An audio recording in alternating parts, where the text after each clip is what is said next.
Il y a des films qu'on attend et puis il y a des films qu'on redoute. Des films qui créent une tension avant même qu'on s'assoie dans la salle. Michael fait partie des deux. Parce que raconter Michael Jackson, ce n'est pas raconter n'importe qui. C'est raconter une partie de nous. Une musique qui a traversé les générations, un souvenir d'enfance, une émotion qui reste dans le corps, même des années après. Mais c'est aussi raconter une histoire fragile, complexe, douloureuse, controversée. Et dès ce moment-là, une question s'impose. Est-ce que ce film pouvait vraiment tout raconter ? Ou est-ce qu'il allait forcément choisir ?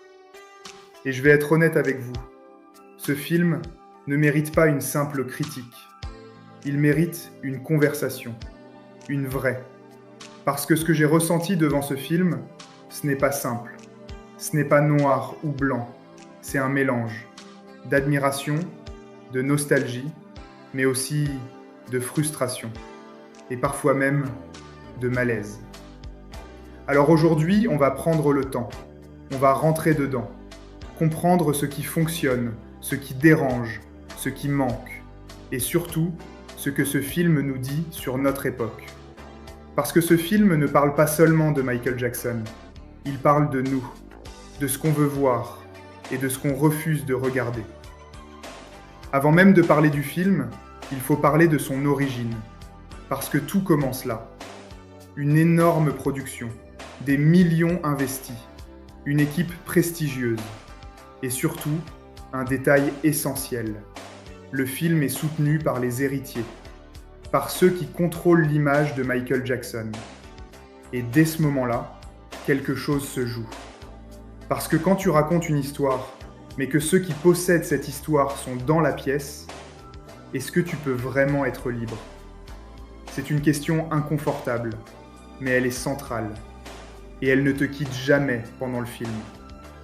Ensuite, il y a le casting. Et là, il faut être honnête. Le choix de Ja'Afar Jackson est un coup de génie. Parce que quand il apparaît à l'écran, il y a un moment de flottement. Ton cerveau hésite. Tu sais que ce n'est pas Michael. Mais ton cœur, lui, doute. Et ça, c'est puissant. Mais avant lui, il y a une autre performance. Celle du jeune Michael. Et là, le film touche quelque chose de très profond. Parce que ce gamin ne joue pas seulement. Il ressent. Dans ses yeux, tu vois déjà la fatigue, la pression, la peur de décevoir. Et dans les scènes avec son père, il se passe quelque chose de dur à regarder. Pas spectaculaire, pas dramatique au sens hollywoodien, mais réel. Une violence silencieuse. Un enfant qui comprend très tôt qu'il n'a pas le droit d'être un enfant. Et ça, c'est probablement la partie la plus forte du film. Parce que là, pour une fois, le film ne triche pas. Mais ensuite, quelque chose change. Ja'Afar arrive. Et le film devient plus spectaculaire, plus grand, mais aussi plus contrôlé. Les performances sont incroyables.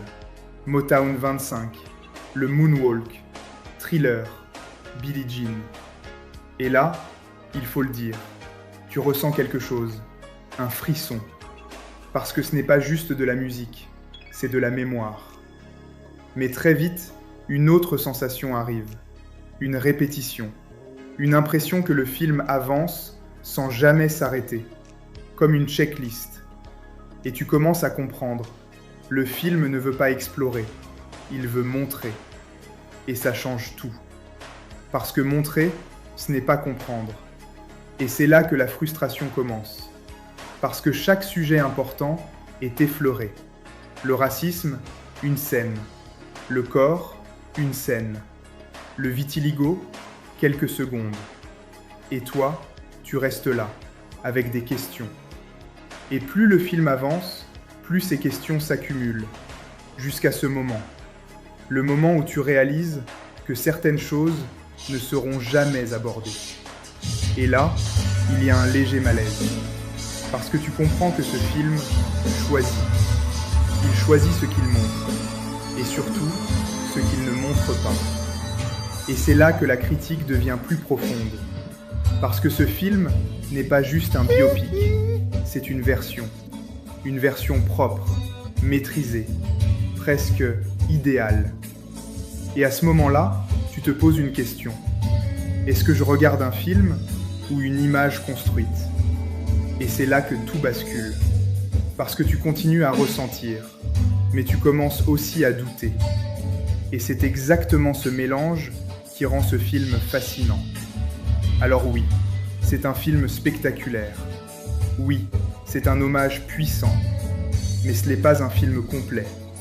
Et peut-être qu'il ne pouvait pas l'être. Parce que Michael Jackson n'est pas une histoire simple. Et aucun film ne pourra jamais la contenir entièrement. Alors maintenant, j'ai une question pour toi. Quand tu regardes un film comme celui-là, qu'est-ce que tu veux vraiment? Ressentir ou comprendre? Parce que dans Michael, il faut choisir. Et c'est exactement là que le débat commence.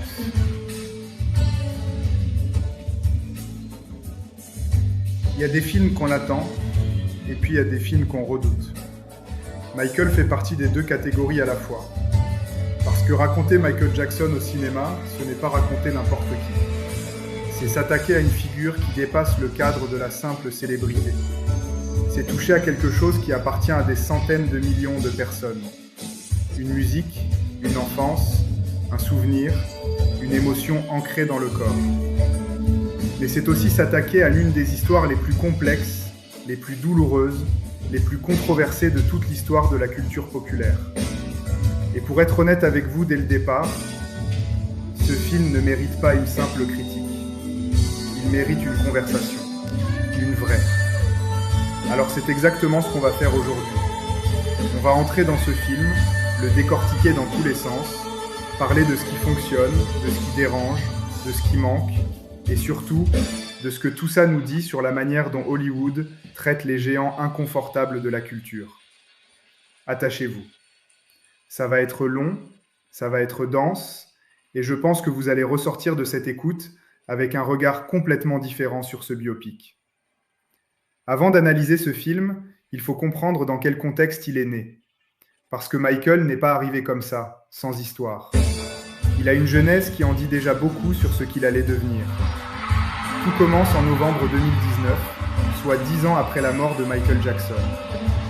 Graham King, le producteur britannique qui avait remporté l'Oscar avec Bohemian Rhapsody, annonce qu'il a acquis les droits pour faire le biopic. À ses côtés, John Logan, scénariste de Gladiator, Aviator et Skyfall.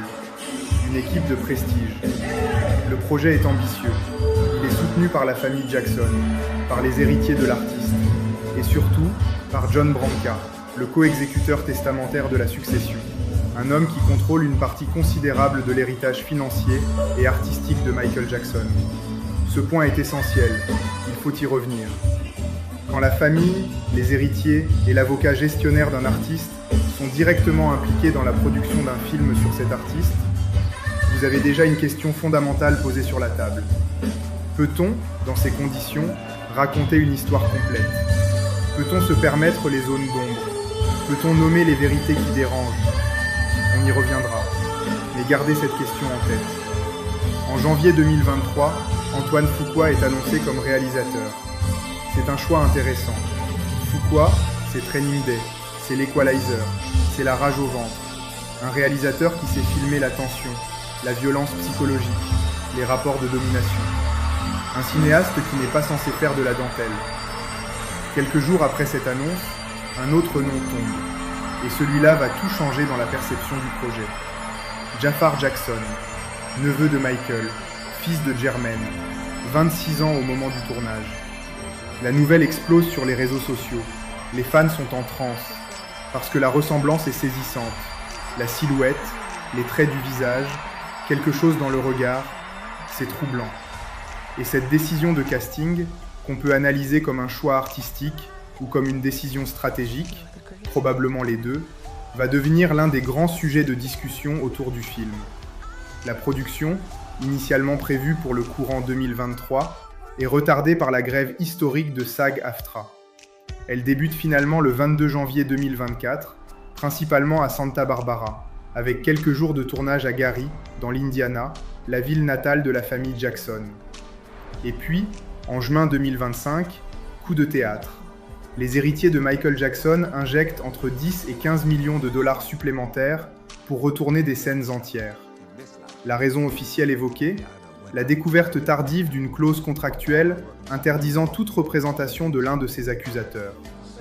22 jours de tournage additionnel à Los Angeles, des scènes entières effacées, réécrites, refaites. Et parmi les scènes disparues, celle qui devait ouvrir le film. Fuqua lui-même l'avait confirmé dans une interview au New Yorker. Le film était censé commencer avec le raid de la police sur le ranch de Neverland en 1993. Une scène dans laquelle Michael Jackson était filmé en train d'être déshabillé, photographié, traité selon les mots du réalisateur lui-même comme un animal, un monstre. Cette scène n'existe plus dans le montage final. Elle a disparu. Et avec elle, toute mention des accusations. Voilà le contexte dans lequel Michael arrive en salle le 22 avril 2026. Le film dure 2 heures et 7 minutes, et il couvre une période allant de 1966, quand Joe Jackson forme les Jackson 5 dans leur maison de Gary, Indiana, jusqu'en 1988, et le triomphe de Wembley lors du Bad World Tour. 22 ans de vie, 2 heures. Rien que ce calcul vous dit quelque chose. Le film s'ouvre sur l'enfance. Et cette partie, je vais vous le dire franchement, est la plus réussie du film. Giuliano Cruvaldi, qui incarne le jeune Michael, livre une performance qui vous attrape immédiatement. Il y a quelque chose de viscéral dans ce gamin. Dans ses yeux, vous voyez à la fois la lumière du talent et l'ombre de la peur. Il bouge, il chante, il regarde son père, et sans qu'il ait besoin de prononcer un seul mot, vous comprenez tout. Joe Jackson est interprété par Colman Domingo.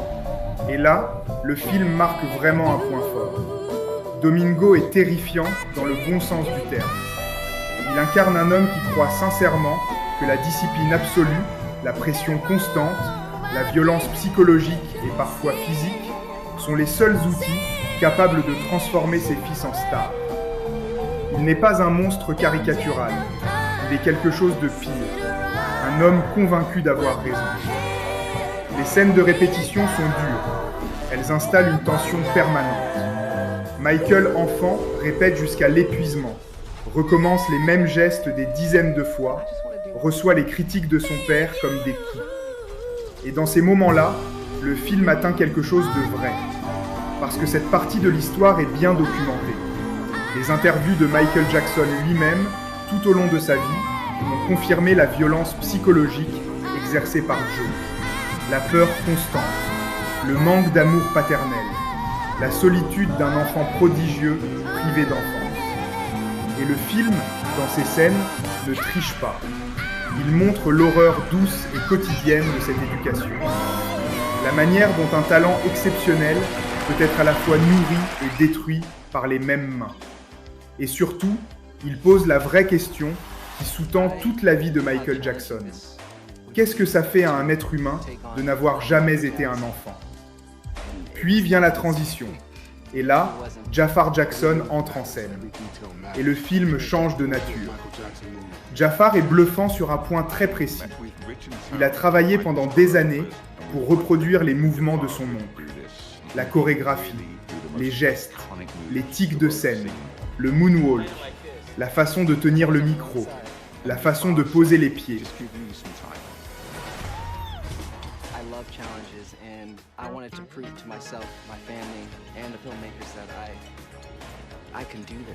Le emblématique.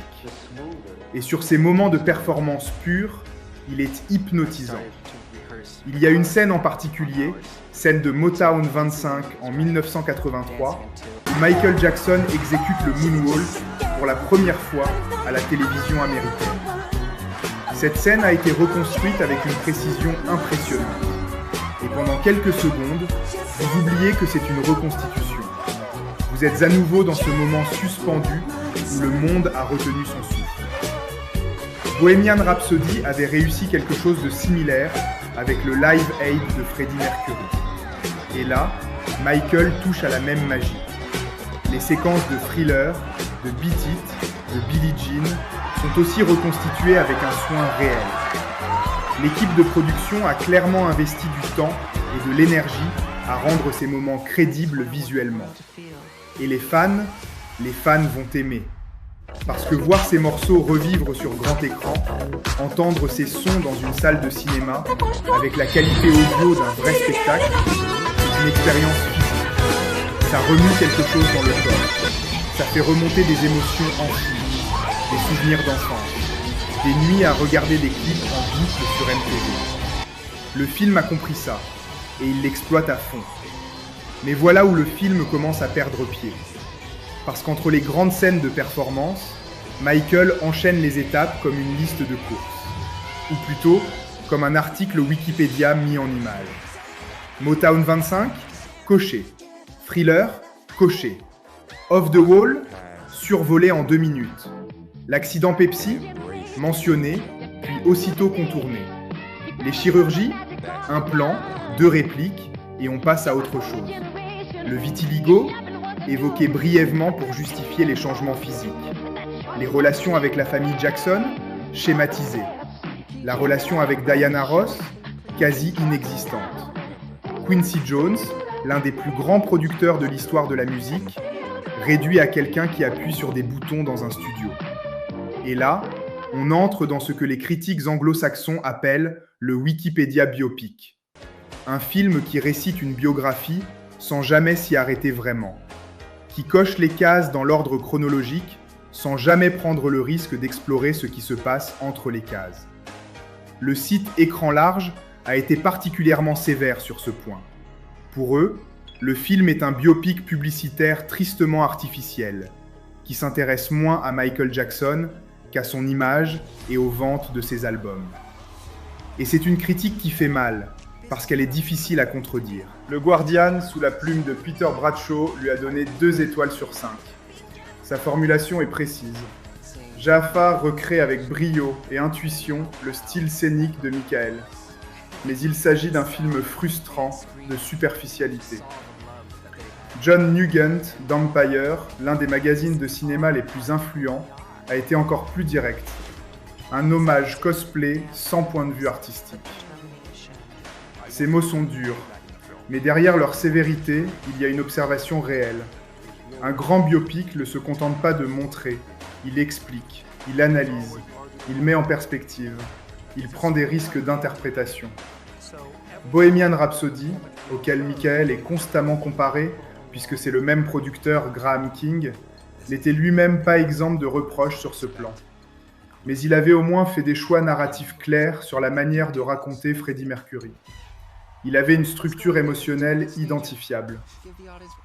Michael, lui, semble parfois incapable de choisir entre le clip de promo et le film de cinéma. Il faut maintenant parler de l'éléphant dans la pièce. L'éléphant qui fait la taille d'une salle entière. Les accusations. Michael Jackson a été accusé d'agression sexuelle sur mineurs à 3 reprises importantes dans sa vie publique. En 1993, par Jordan Chandler, 13 ans à l'époque, en 2003, par Gavin Arvizo, et de manière posthume, en 2019, avec le documentaire Living Neverland de Dan Reed, dans lequel Wade Robson et James Safechuck témoignent d'abus subis pendant leur enfance. Jackson a toujours nié ces accusations. Il a été acquitté au procès pénal de 2005. À ce jour, il n'a jamais été condamné, ni au pénal, ni au civil. Les débats autour de sa culpabilité ou de son innocence n'appartiennent pas à cette critique. Ce n'est pas notre rôle de trancher une question que les tribunaux eux-mêmes n'ont pas tranchée définitivement. Mais voilà la vraie question que pose le film. Peut-on, en 2026, réaliser un biopic sur Michael Jackson sans mentionner l'existence de ces accusations? Et la réponse de Michael est « Oui, on peut, on le fait ». Le film s'arrête délibérément en 1988, 5 ans avant les premières accusations publiques. Ce choix de calendrier n'est pas anodin. Il permet de raconter la montée en gloire sans jamais avoir à affronter ce qui vient après. Et on sait maintenant, grâce aux révélations de Variety et du New Yorker, que ce n'était pas le plan original. Le film devait s'ouvrir avec le raid de Neverland de 1993. Il y avait des scènes avec des enquêteurs fouillant le ranch. Il y avait une scène de Michael Jackson face à son miroir, les lumières de voitures de police clignotant derrière lui. Tout ça a disparu.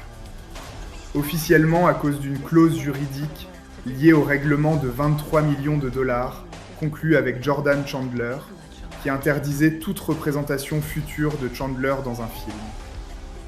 En retirant le personnage, ils ont dû réécrire des pans entiers. Mais Dan Reed, le réalisateur de Leaving Neverland, n'est pas dupe. Et il n'a pas été silencieux. Dans une interview explosive accordée à Variety, quelques jours après la sortie du film, Reed a dit des choses difficiles à entendre, mais difficiles aussi à ignorer complètement. Il a qualifié le film de narratif inversé, où le noir devient blanc et le blanc devient noir. Il a reproché à Antoine Fuqua et à la production d'avoir créé un Michael Jackson version Peter Pan inoffensif, une figure purement victimaire dont l'innocence est protégée en tronquant le récit. Ces déclarations sont violentes et elles sont contestées. Antoine Fuqua lui-même, dans ses interviews, a maintenu que son film reste dans les faits et dans la période couverte. Il a rappelé que Jackson n'a jamais été condamné. Ce débat, mes amis, est l'un des plus complexes qui soit dans la culture contemporaine. Parce qu'il touche à quelque chose de fondamental. Comment raconter une figure ambivalente ? Comment honorer un génie artistique sans effacer ce qui dérange ? Et inversement, comment ne pas condamner un homme que les tribunaux n'ont pas condamné ? Ce que le film fait, en revanche, c'est choisir un camp très clairement. Il choisit le camp de la célébration. Et en choisissant ce camp-là, il laisse derrière lui une partie de la réalité. Parlons maintenant de quelque chose qu'on évoque trop peu dans les discussions sur ce film. Le corps de Michael Jackson. Le film effleure la question de l'évolution physique de Michael Jackson. Quelques plans sur le teint qui s'éclaircit, une réplique sur le vitiligo, une autre sur les chirurgies. Mais il passe complètement à côté d'une des dimensions les plus fascinantes et les plus tragiques de cette histoire. Michael Jackson a transformé son corps de manière radicale et continue pendant des décennies. Son nez, sa peau, ses pommettes, ses lèvres. Ces changements physiques ont fait l'objet de fascinations mondiales, de moqueries, de théories, d'analyses. Et derrière ces changements physiques, il y a une histoire de rapport à soi-même, à sa couleur de peau, à son identité raciale, à son rapport à son père, Joe, qui l'avait surnommé Big Nose dans son enfance, qu'on appelle son gros nez. Une humiliation publique qui a visiblement hanté Michael Jackson toute sa vie. Cette dimension psychologique, ce lien entre les blessures de l'enfance et les transformations du corps adulte, c'est passionnant, c'est profond, et le film y consacre à peine quelques minutes. De la même façon, le film ne s'attarde pas sur la dimension raciale de la carrière de Michael Jackson. Pourtant, elle est fondamentale. Michael Jackson a été le premier artiste noir à avoir ses clips diffusés en rotation régulière sur MTV. Au début des années 1980, MTV, une chaîne qui refusait ouvertement de programmer des artistes afro-américains. Quand Epic Records a menacé de retirer tous ces artistes de la chaîne si Billie Jean n'était pas programmée, MTV a cédé. Et avec Michael Jackson, les barrières ont commencé à tomber. C'est une histoire qui méritait une vraie scène, qui méritait qu'on s'y arrête, parce qu'elle parle de quelque chose de plus grand que Michael Jackson. Elle parle de l'Amérique, du racisme institutionnel, du pouvoir économique comme outil de résistance. Le film le mentionne, en quelques répliques, et passe à autre chose. Je veux aussi parler de l'accident Pepsi. En 1984, lors du tournage d'une publicité pour Pepsi, un incident pyrotechnique se produit sur scène. Michael Jackson a les cheveux en feu. Il subit des brûlures graves.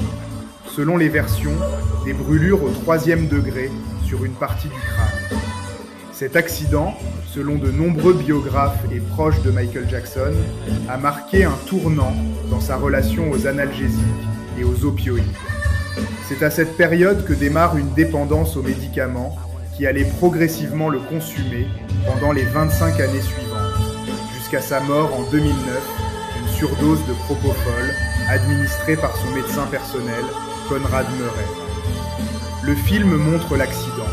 La scène est spectaculaire visuellement. Mais les suites, la dépendance qui commence, la relation toxique avec les antidouleurs, pratiquement absente. Or, c'est précisément ce fil-là qui aurait pu donner au film la profondeur qu'il cherche, sans jamais tout à fait trouver.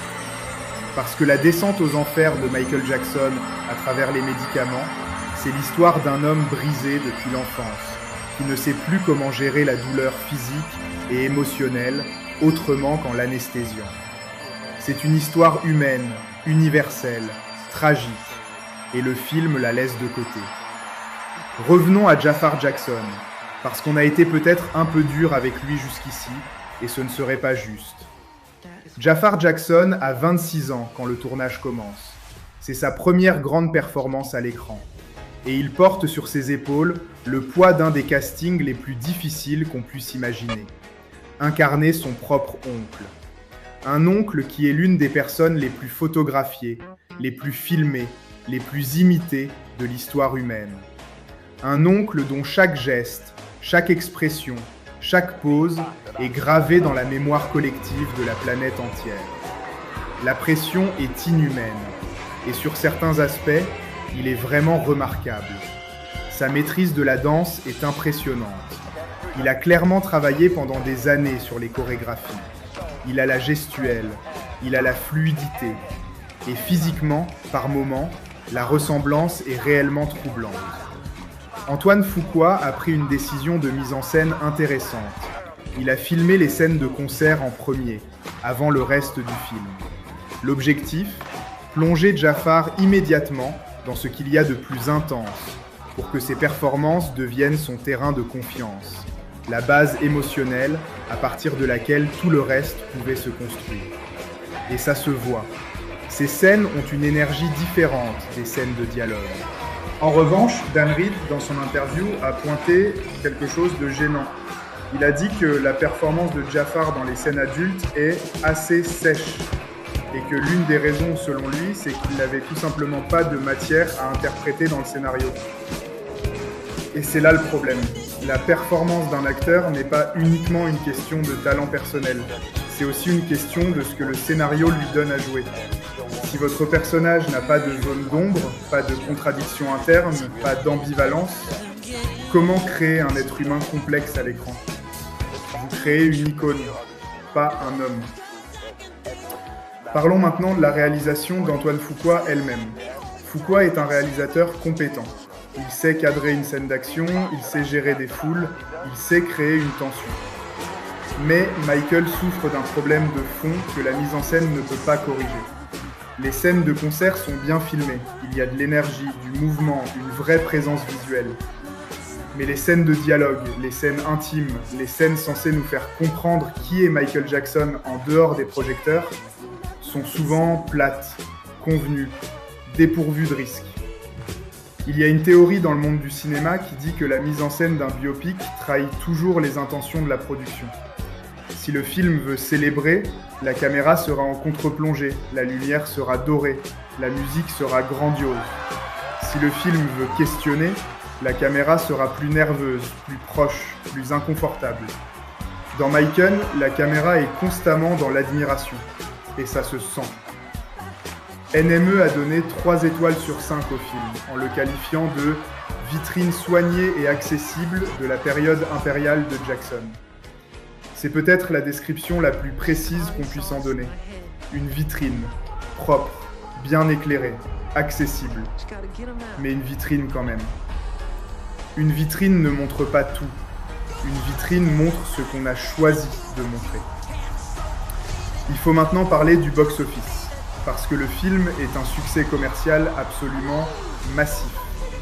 97 millions de dollars lors de son premier week-end aux États-Unis uniquement. le meilleur démarrage de tous les temps pour un biopic, devant Straight Outta Compton et même devant Oppenheimer. 217 millions de dollars dans le monde lors de ce même premier week-end. Le film va faire son milliard sans aucun doute.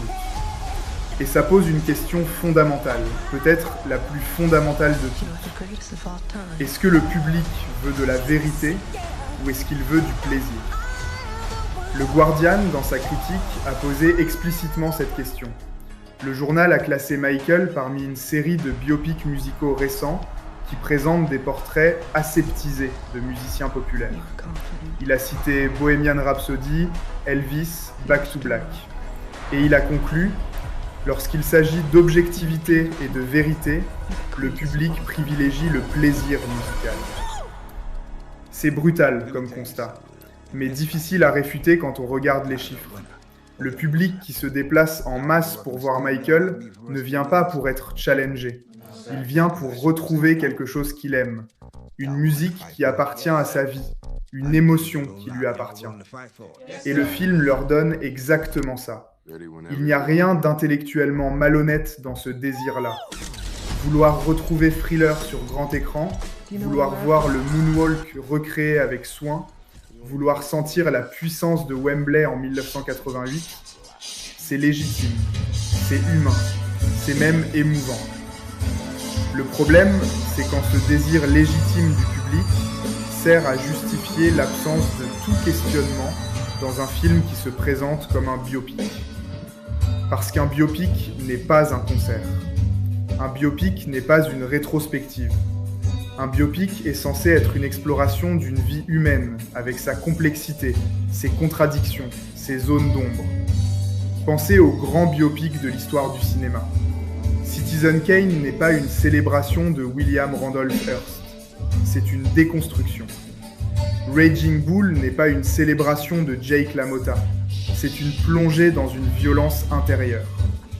I'm Not There, le biopic de Bob Dylan avec 6 acteurs différents, ne cherche pas à expliquer Dylan. Il cherche à capturer l'impossibilité même de l'expliquer. Walk the Line sur Johnny Cash montre ses addictions, ses infidélités, ses failles. Même Bohemian Rhapsody, malgré ses défauts, a au moins tenté d'aborder la sexualité de Freddie Mercury. Michael ne prend aucun de ces risques. Il reste dans la zone de confort de la célébration. Et dans cette zone de confort, il est très bon. Mais un très bon hommage n'est pas un grand film. Je veux être juste avec ce film, parce que je pense qu'il mérite d'être vu dans toute sa complexité. Il y a des moments authentiquement émouvants. Il y a une scène dans laquelle Michael, adulte, se retrouve seul dans la maison de Gary, Indiana, la petite maison d'enfance. Il marche dans les pièces, il touche les murs, il regarde les vieilles photos.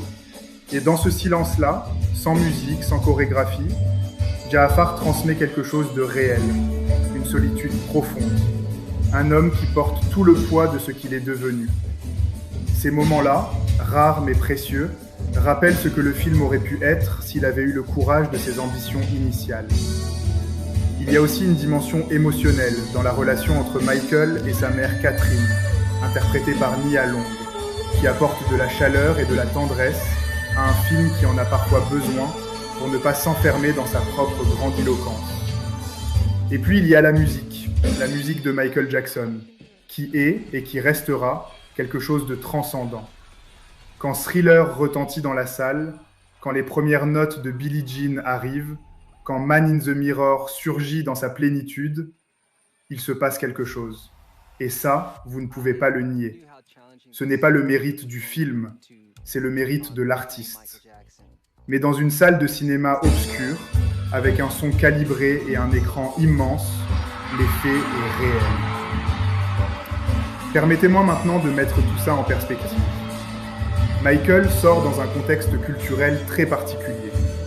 Nous vivons dans une époque où la question de la séparation entre l'art et l'artiste est au cœur de toutes les conversations culturelles. Comment écouter R. Kelly ? Comment regarder les films de Roman Polanski ? Comment apprécier les tableaux de Pablo Picasso tout en sachant ce qu'il a fait à certaines femmes dans sa vie ? Il n'y a pas de réponse simple à ces questions, et ce n'est pas le rôle de cette critique d'en donner une. Mais ce que Michael fait, en choisissant délibérément de ne pas poser ces questions, c'est prendre un parti pris très clair.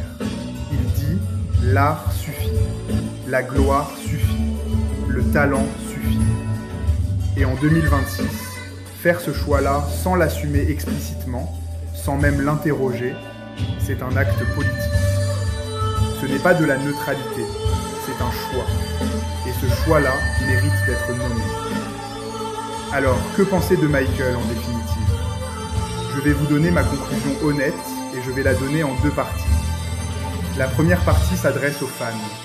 Si vous aimez Michael Jackson, si sa musique a été la bande-son de votre vie, si vous avez les larmes aux yeux quand vous entendez Ben ou Human Nature ou Earth Song, alors oui, allez voir ce film. Vous allez passer un bon moment. Vous allez retrouver des émotions qui vous appartiennent. Vous allez voir des reconstitutions soignées de moments qui vous ont marqué. Vous allez voir Jaafar danser et pendant quelques secondes, vous allez oublier que c'est une copie. Ce film est fait pour vous et il n'y a pas de honte à vouloir se laisser porter par ça. La deuxième partie s'adresse à ceux qui espèrent comprendre. Si vous voulez vraiment comprendre qui était Michael Jackson, si vous voulez explorer la psychologie d'un être humain façonné par une enfance brisée, une célébrité dévorante, une transformation physique obsessionnelle et des controverses qui n'ont toujours pas été résolues, alors ce film ne vous suffira pas. Il vous donnera des fragments, des moments, des images, mais pas la totalité, pas même la moitié. Pour ça, vous devrez aller ailleurs, lire les biographies, voir les documentaires, écouter les interviews de Michael lui-même. Et peut-être aussi, avec tout le recul et la nuance nécessaires, regarder Leaving Neverland. Pas comme une vérité absolue, mais comme une pièce du puzzle. Parce que Michael Jackson est une figure trop grande, trop complexe, trop contradictoire pour tenir dans un seul film. Et le fait que Michael ait choisi de ne montrer qu'un côté de cette figure-là, c'est précisément ce qui le condamne à être un bon film. Jamais un grand film. Un hommage réussi, jamais une vérité complète. Je vais terminer par une pensée qui m'est venue en quittant la salle. Michael Jackson a passé sa vie à essayer de contrôler son image. Il avait compris, mieux que quiconque à son époque, que dans la culture pop moderne, l'image était une arme et un bouclier. Il construisait ses clips comme des opéras visuels. Il choisissait chaque photographie. Il contrôlait chaque apparition publique. Je vais terminer par une pensée qui m'est venue en quittant la salle. Michael Jackson a passé sa vie à essayer de contrôler son image. Il avait compris, mieux que quiconque à son époque, que dans la culture pop moderne, l'image était une arme et un bouclier. Il construisait ses clips comme des opéras visuels. Il choisissait chaque photographie. Il contrôlait chaque apparition publique. Et aujourd'hui, 16 ans après sa mort, ce film est une continuation de ce contrôle. Produit par sa famille, soutenu par ses héritiers, avec ses chansons, ses danses, ses images. Michael Jackson aurait probablement adoré ce film. Et c'est peut-être le plus grand compliment qu'on puisse lui faire. Mais c'est aussi, peut-être, le plus grand problème. Parce que les meilleurs films sur les artistes sont ceux que les artistes eux-mêmes n'auraient jamais voulu voir sortir.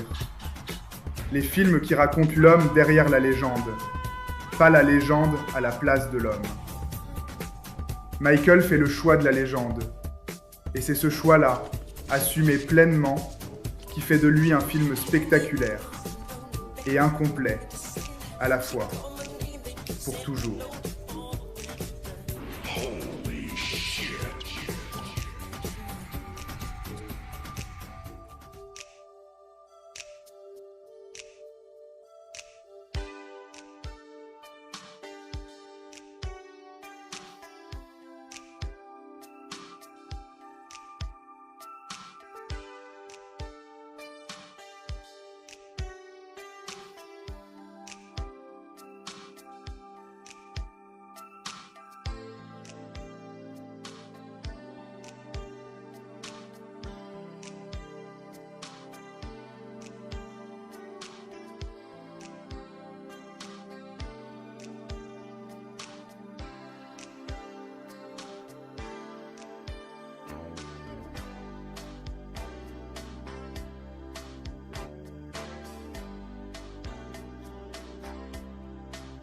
You and I must make a pact. We must bring salvation back. Where there is love, I'll be there. I'll reach out my hand to you. I'll have faith in all you do. Just call my name and I'll be there.